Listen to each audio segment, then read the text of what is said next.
আজকাল আমাকে আর চুল কাটতে দোকানে যেতে হয় না, নিজেই নিজের চুল কাটি। অবশ্য তেমন কোনো ফ্যাশনও নেই আমার, কিন্তু ছোট ছোট করেই কাটতে পারি। এতে আমার মাথা হালকাও লাগে, আর আমার বয়স অনুযায়ী এটা ফিটও করে যায়। তাহলে সব দিক থেকেই ভালো, আরামও হয়, তাড়াতাড়ি হয়েও যায়, পয়সাও বেঁচে যায়। তো আজকাল আমি বেশ ভালোই আছি এই করে।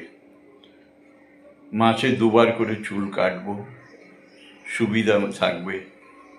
অ্যাকচুয়ালি হয় কি, আমরা অনেক কাজ মনে করি পারবো না, কিন্তু ইচ্ছে করলে চেষ্টা করলেই পারি।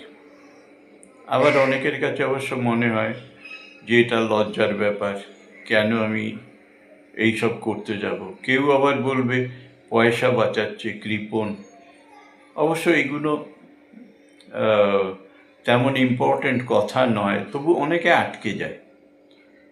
আমি আটকাই না, বেশিরভাগ ক্ষেত্রেই আটকাই না। হয়তো স্টিল এখনও কিছু মেন্টাল বটলনেক আছে, কিন্তু আমি ভালো আছি।